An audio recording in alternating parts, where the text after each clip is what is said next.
Hello, everyone. Welcome to our micro session on your first steps. So if you're a brand new Amnesty group, you've just registered and you need to know what to do next, this micro session is just for you.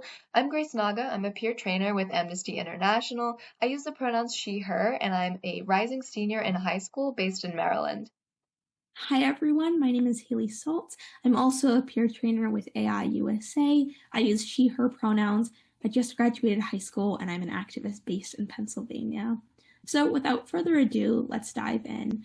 First and foremost, it's important that we all recognize where we should be at this moment. And these are just covering some of the basics, and I hope that all of these check boxes are checked off for all of you. So first and foremost, you need to make sure that you're officially registered with Amnesty. This is just a short form, so Amnesty can keep track of you, and you have access to amazing resources Amnesty provides for student groups. And one of those is the online orientation. This is completely asynchronous, and it's to learn a lot about Amnesty's history and the movement. And I highly, highly encourage all of you to get this done sooner rather than later, so you can already join more micro sessions in the future, as well as tune into so many other resources with a really great foundational knowledge of Amnesty. And next, this is a really important one, it's to join Slack. So for those of you who maybe haven't used Slack before Amnesty, I know I was one of those people. Slack is our main digital communications hub. This is where you have the opportunity to ask questions with other student activists across the country. You can tune into news and research done by Amnesty professionals. You can learn about current campaigns and individuals at risk and so much more. So I highly suggest all of you get on Slack now and start exploring it. And lastly, make sure to find a faculty sponsor. This is really just any faculty member who's willing to sign off on your club and be there to support you. And if for some reason you're not able to check off one of these boxes or however many, please email youth@aiusa.org. They are here to help you, so just use that resource. And now, once you've established yourself in all of these ways and you've really made sure that you've covered your fundamentals, it's time to start planning. And we understand that's very daunting, which is why we've broken it down into 4 manageable chunks. The first being to learn about Amnesty, right? So look at Amnesty's website, familiarize yourself with campaigns, with our annual mobilizations, with our Individuals at Risk network. You can also do this on Slack as well. And once you've started learning a lot about Amnesty and you're ready to share that information with others, it's important that you have other people to share that info with, which is where recruitment comes into play. So consider creating posters, banner hangs, using word of mouth in your school and your community, whatever it is to spread the word about your student group. And I highly suggest all of you to champion the fact that Amnesty provides volunteer hours for any work done that's Amnesty related. That even means just by watching this micro session here today, you can receive hours for that. And next is you want to create a really strong and trusted leadership team or board. We all understand that activism burnout happens, and when you're juggling so much, on just your shoulders, it can be a lot to manage. So that's why we highly encourage you to create a team of trusted people who are there to help you. And lastly, make sure that you establish yourself both in the classroom and online. Consider creating a social media presence as well as connecting with Amnesty Youth. And you can do this by searching up on Threads, Instagram, or X at AIUSA Youth.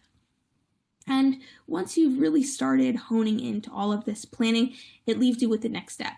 And that's actually putting it into action, planning your first meeting. So it's important that you approach this with certain fundamentals in mind. The first is your goal.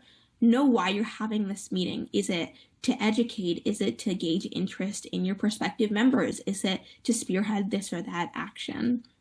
And on top of that, you need to know who's your audience and who do you want to attend this meeting. And this is especially pivotal when you're marketing this meeting to people. And this means outreach. So I always encourage people to start spreading the word about your meeting at least 3 weeks in advance.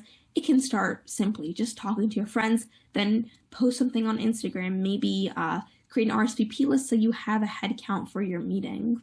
And then once that meeting is there, you need to make sure that you've created opportunities for engagement. So get to know the people there, create space for icebreakers, for bonding, whatever it is, make sure you're creating a really welcoming community.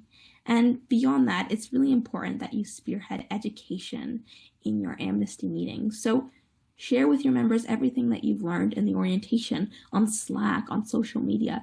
Share with them about Amnesty International. What is it, and what is your club going to do?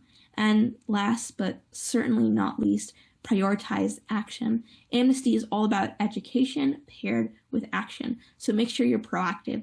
If you know we want to take action for X or Y human rights campaign in our meeting, already start preparing that action plan. Is it petition? Is it letter writing? Is it potentially lobbying your members of Congress or engaging in a banner hanger, any sort of creative ideas or collaborations with other clubs? Make sure that you're preparing that well in advance. And on the topic of planning in advance, I highly encourage all of you to start planning at least a week before the date of your meeting. And this doesn't mean establishing the fundamentals of your meeting, like your goal and your audience, but more about the nitty-gritty, talk about and really create, everything you need to make sure you have the most effective action, to make sure that you're prioritizing education and that everything is set up to have an amazing first meeting. And with that, I'm going to turn it over to Grace to talk more about long-term planning. So just as important as it is to make sure you've got everything set out for your first meeting, you need to kind of understand what's going to be happening beyond that. You're not running a group just for a month. You're running a group to hopefully last even when you're gone.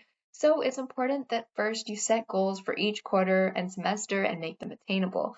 Think about what's happening in the first semester, what holidays, what events are going on, what things are happening in your school, and try to work around that and create a schedule for your meetings that's easy for you to understand, but also dependable for your members. And when you set goals, maybe thinking about events you want to do, campaigns you want to participate, make sure you make it attainable. Don't go crazy in your first year. Try and set reasonable goals that you can actually take action on.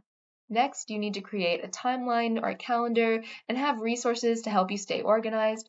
Amnesty has a calendar that you can use to help plan your meetings, and that template is really helpful, but you also just need to make sure you have something you can look back on to see what your schedule is looking like.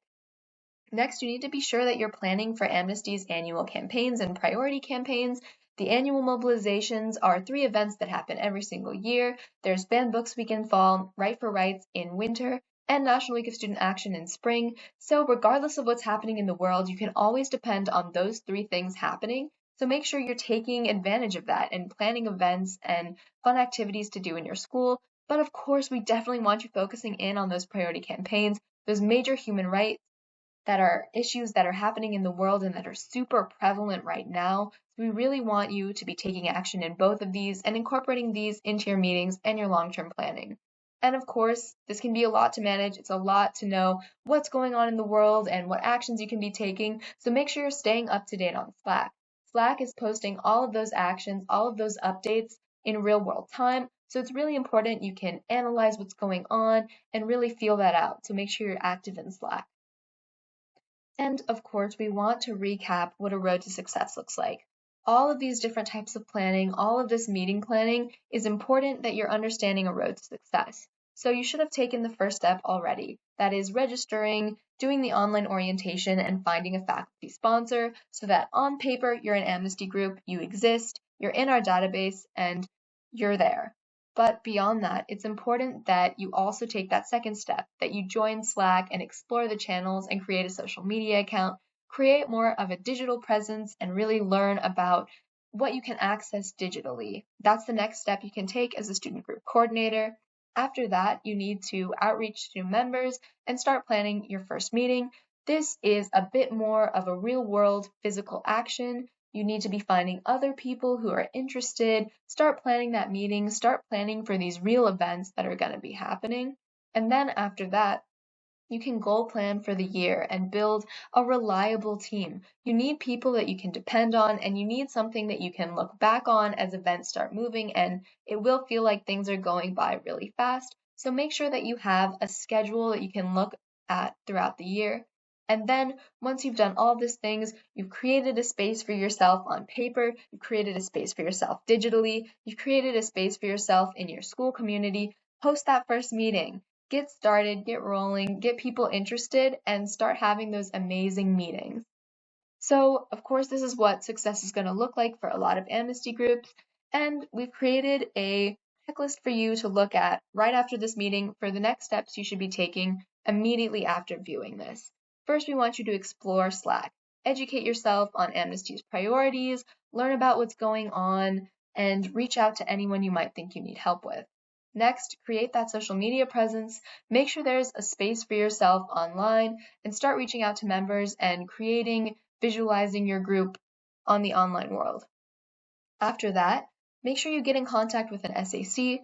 You should have already been in contact when you registered as a new group, but if you aren't, please email youth@aiusa.org and we'll get you one. An SAC is a person who has run an Amnesty group in the past and knows all the information on what you need as a student group. So if it's your first time, they're going to have meetings with you one-on-one and really walk you through what you need to be doing, giving you all the resources and help that you need. I love that resource. Please take advantage of it. Next, construct your leadership team. Reach out to people who are interested in activism and get them to help you run your meetings. You can't do it alone. And of course, next, get together with them and schedule and plan your first meeting. This is going to be an important step in gaining membership and creating a space for yourself in your community, so make sure you're taking action on that and putting a lot of effort into it. So hopefully you'll take advantage of all these first steps. We're so excited to see how you guys will grow and how your groups will progress throughout the year.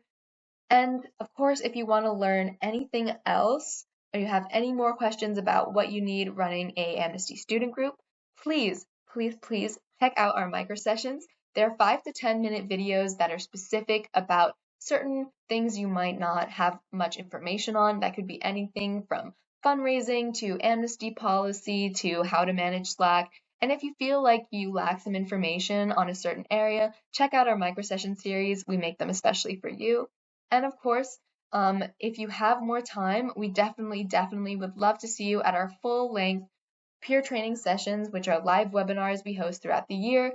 They'll be throughout the year. In the beginning of the year when you're starting out your group, you need to get new members. We'll have one especially for those.